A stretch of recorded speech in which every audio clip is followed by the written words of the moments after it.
So when you go to this exam called IBS, there are multiple steps. The first thing is calming your mind, right? Number one is calming your mind. Now I'll tell you why this is important.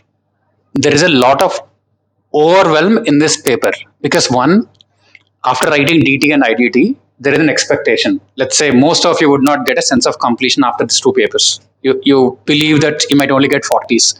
Then there is a sudden additional load that you have to get 65. Now, without a book, you know the limitations. With book, you think anything is possible. You give extraordinary expectations to yourself that I have to score 70. Otherwise, I'll lose one more attempt. So, because of this, your mind will create a lot of overwhelm, which is not easy to manage. So, calming your mind itself becomes an important point because of all these expectations, and it also being the last paper. You overemphasize the possibilities with the book. Just because book is given, just because one more extra is given, you think anything can happen. Nothing more can happen. You have to understand this. Okay, calming your mind. Next, processing the question. Second is processing the question. Processing the questions. Or write processing the question paper. Now, this itself is a task. Without you getting into the answer sheet, the way you understand the question paper is very important. So you have to process. It's not reading the question paper. I said processing the question paper. It also takes significant amount of time. Calming your mind itself might take 20 to 30 minutes. It's not like at a stretch. Every now and then you have to calm down. So every hour it will take at least 5 minutes. At least 5 minutes to only calm down. So if you're giving significant amount of time to one case study, you're giving disproportionate time and losing out on the rest of the things. Okay, calming your mind. Next is processing the question paper. So processing the question paper will help you to take the third one. Three, eliminating one case study. Number three, eliminating one case study. So processing your question paper includes the table which I have given you, which I told you. Okay, from which case study, which marks and which subject are given. This is eliminating the case study. Four, deciding the order of questions. Deciding the order of case scenarios, which order you are. Once one is eliminated, let's say two you have eliminated between 1, 3, 4, 5. What is the order of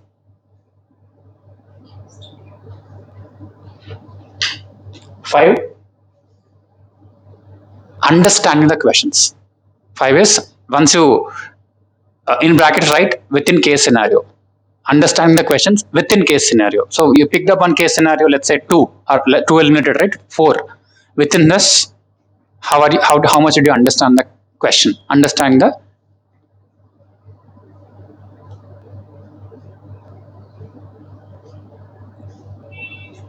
6, summarizing the paragraphs or summarizing the case scenario. Like you have to get a summary of the case scenario, right? In your mind, or at least on the side of the question paper, you have to get to the summary.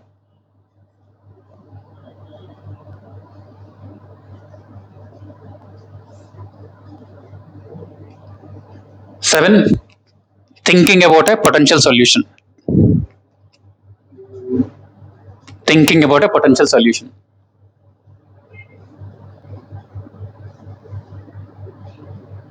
Here, write concepts and logic. In brackets, write thinking.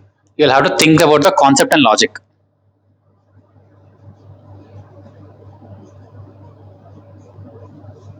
8,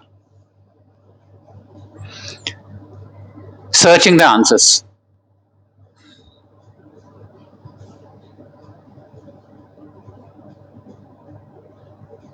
Here in this bracket, write facts and formulas. Facts and formulas. Facts include rates, standards, provisions. Okay, facts and formulas. Okay.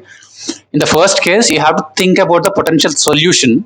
Then to consolidate that, to add strength to that, you have to search. So this is the only part which can be done with a book.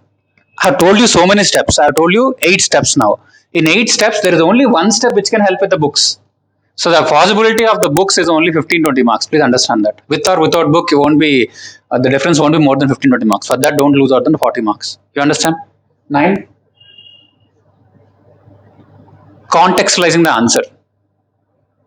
Contextualizing the answer with respect to the case scenario.